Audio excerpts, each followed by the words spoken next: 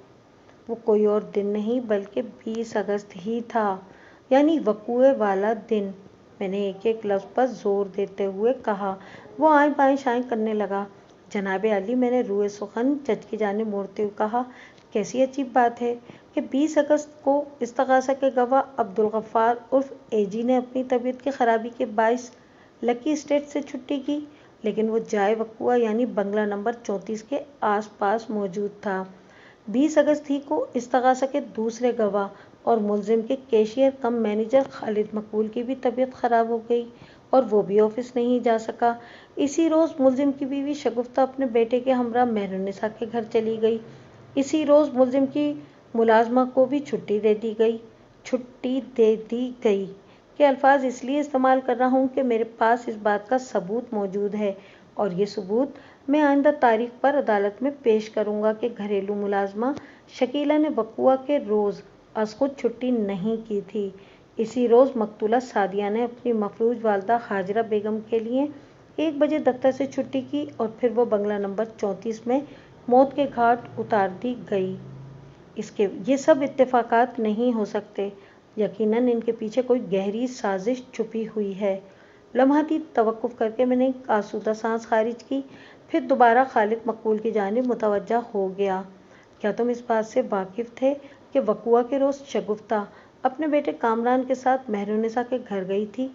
جی، مجھے پتہ چلا تھا، وہ تھوک نگلتے ہوئے بولا۔ ملزم نے اپنے منصوبے کو عملی جامہ پہنانے کے لیے گھریلو ملازمہ کو بھی چھٹی دی اور بیوی بچوں کو بھی سسرال بھیج دیا تھا، گواہ کی ڈھٹائی کی جوتا کاری کے لیے۔ میں نے ملک نعیم سے حاصل ہونے والی معلومات کا استعمال کرتے ہوئے کہا، مجھے پتہ چلا کہ وقوعہ کے روز اپنے میکے پہنچنے کے تھوڑی دیر بعد شگفتہ کامران کو اس کی نانی مہرالنساء کے پاس چھوڑ کر تمہارے ساتھ کہیں گئی تھی۔ وہ چوکنا انداز میں مجھے تکنے لگا، پھر جلدی سے نفی میں گردن ہلاتے ہوئے بولا، نہیں، ایسی تو کوئی بات نہیں، اس روز میں شگفتہ سے بالکل نہیں ملا۔ 20 اگست یعنی وقوعہ کے روز تم دوپہر 2 اور 3 بجے کے درمیان کہاں تھے؟ میں نے چبھتے ہوئے لہجے میں پوچھا۔ کافی دن گزر گئے ہیں، وہ عجیب سے انداز میں بولا، اب مجھے یاد نہیں۔ اس دن کی ایک ایک سرگرمی تمہیں ازبر ہے، میں نے ڈانٹ آمیز انداز میں کہا، اور اگر یاد نہیں تو صرف یہ کہ تم خود کہاں تھے؟ میں نے گہری سانس خارج کی اور ان الفاظ میں اضافہ کیا، میں یہ ثابت کر سکتا ہوں کہ وقوعہ کی دوپہر تم اور شگفتہ مہرالنساء کے گھر سے ایک ساتھ نکلے تھے اور ملزم کے بنگلہ نمبر 34 واقع شادمان ٹاؤن پہنچے تھے۔ اس کے ساتھ ہی عدالت کا وقت ختم ہو گیا۔ جج نے 1 ہفتہ بعد کی تاریخ دے کر عدالت برخاست کرنے کا اعلان کر دیا۔ The court is adjourned۔ آئندہ پیشی پر عبدالغفار عرف اے جی اور خالد مقبول عدالت میں حاضر نہیں ہوئے۔ استغاثہ کی جانب سے AG کی بیماری کا سرٹیفکیٹ داخل کر دیا گیا تھا اور خالد مقبول کو اچانک حیدرآباد جانا پڑ گیا تھا۔ استغاثہ کے مطابق وہاں اس کے کسی عزیز کا انتقال ہو گیا تھا۔ مجھے اس بات کا خدشہ تھا کہ ایسی کوئی صورتحال پیش آ سکتی ہے، لہٰذا میں نے اس سچویشن سے نمٹنے کے لیے متبادل بندوبست کر رکھا تھا۔ میری جانب سے طارق روڈ والے کیفے کا مینیجر اور بیرا عدالت کے کمرے کے باہر موجود تھے۔ میں نے جج کی جانب دیکھتے ہوئے کہا، جناب عالی، جیسا کہ پچھلی پیشی پر میں نے ایک اہم انکشاف کیا تھا کہ مذکورہ پیشی سے 2 دن پہلے طارق روڈ کے ایک کیفے میں استغاثہ کے گواہان AG اور خالد مقبول نے خفیہ ملاقات کی تھی، لیکن گزشتہ پیشی پر خالد مقبول نے بڑی شدت سے اس امر کی تردید کی تھی۔ آج اگر استغاثہ کے گواہان عدالت میں موجود ہوتے تو دودھ کا دودھ اور پانی کا پانی الگ ہو جاتا۔ تاہم مذکورہ کیفے کا مینیجر اور ویٹر یہاں آئے ہوئے ہیں۔ اگر معزز عدالت کی اجازت ہو تو میں انہیں اندر بلا کر چند اہم سوالات کر لوں تاکہ استغاثہ کے دونوں گواہان کے جھوٹ کا پول کھل جائے۔ جج نے بخوشی اجازت دے دی۔ اگلے ہی لمحے صفائی کے دونوں گواہان وٹنس باکس میں موجود تھے۔ ان دونوں کو چونکہ ایک ہی بات کی تصدیق کرنا تھی، لہٰذا انہیں مشترکہ ٹرائل سے گزارا گیا۔ میں نے اپنی فائل میں سے 2 فوٹو برآمد کیے۔ یہ وہ بندوبست تھا جو میں نے کسی ایمرجنسی کے لیے کیا تھا۔ یہ فوٹو ملک نعیم نے مجھے مہیا کیے تھے۔ ان میں سے ایک فوٹو AG کا اور دوسرا خالد مقبول کا تھا۔ میں نے مذکورہ دونوں فوٹو صفائی کے گواہان کی جانب بڑھاتے ہوئے کہا، آج سے لگ بھگ 16 دن پہلے ایک شام یہ دونوں افراد آپ کے کیفے میں آئے تھے، کیا آپ انہیں پہچانتے ہیں؟ بالکل پہچانتے ہیں جناب، ویٹر نے پرفسوس انداز میں کہا۔ انہوں نے ایک ایسی حرکت کی تھی کہ انہیں بھلایا ہی نہیں جا سکتا۔ مثلاً کون سی حرکت؟ میں نے پوچھا۔ جب یہ لوگ کیفے سے رخصت ہونے لگے تو انہوں نے بل کی رقم کے برابر ویٹر کو ٹپ دی تھی، مینیجر نے جواب میں بتایا۔ ویٹر نے آ کے مجھے صورتحال سے آگاہ کیا تو میں نے اس سے کہا کہ رکھ لو میاں، سمجھو آج تمہاری عید ہو گئی۔ آپ نے اس موقع پر ایک خاص نوعیت کا تبصرہ بھی کیا تھا، میں نے مینیجر کی آنکھوں میں دیکھتے ہوئے کہا۔ یس جناب، وہ بس میرا ایک فوری خیال تھا۔ اس نے اس بات میں گردن ہلائی۔ میں نے کہا تھا کہ لگتا ہے یہ دونوں نشے میں ہیں، ورنہ کوئی انسان بقائمی ہوش و حواس بل کے برابر ٹپ نہیں دیتا۔ آپ ٹھیک کہتے ہیں، میں نے اس بات میں گردن ہلائی۔ یا تو نشے کی حالت میں انسان اس قسم کی حرکت کرتا ہے یا پھر وہ جب حد سے زیادہ خوش ہو۔ میں نے لمحاتی توقف کر کے گہری سانس لی، پھر مینیجر سے استفسار کیا، کیا آپ نے ایسا محسوس کیا تھا کہ یہ دونوں افراد اس وقت بہت زیادہ خوش ہوں؟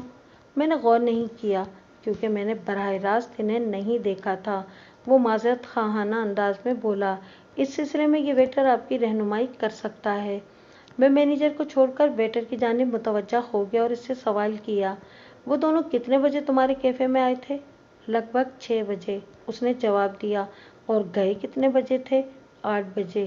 اوہ، تو انہوں نے پورے 2 گھنٹے تمہارے کیفے میں گزارے تھے، میں نے مصنوعی حیرت کا اظہار کرتے ہوئے کہا۔ پھر پوچھا، اس دوران میں انہوں نے کیا کھایا پیا تھا؟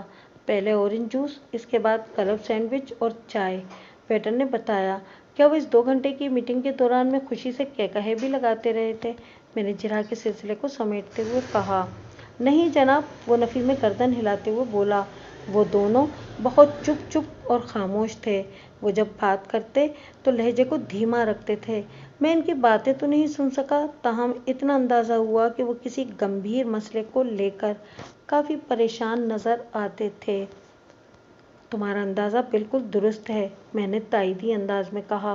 وہ اس شام نہ تو نشے میں تھے اور نہ ہی کسی بات پر بہت زیادہ خوش تھے، بلکہ حقیقت یہ ہے کہ وہ سعدیہ مرڈر کیس کے حوالے سے بہت زیادہ فکر مند تھے اور اپنی پریشانی کے عالم میں انہیں مطلق احساس نہ ہو سکا کہ وہ تمہیں کس قدر تگڑی ٹپ دے کر جا رہے ہیں۔ میں نے لمحاتی توقف کر کے ایک طویل سانس خارج کی، پھر روئے سخن جج کی جانب موڑتے ہوئے کہا، مجھے صفائی کے گواہان سے اور کچھ نہیں پوچھنا جناب عالی۔ بیگ صاحب، جج نے مجھ سے مخاطب ہوتے ہوئے کہا، گزشتہ پیشی پر آپ نے بتایا تھا کہ اس پیشی پر آپ 2 ایسے گواہوں کو پیش کریں گے جن کی گواہی اس کیس کا نقشہ بدل دے گی۔ کیا مذکورہ افراد اس وقت عدالت کے کمرے میں موجود ہیں؟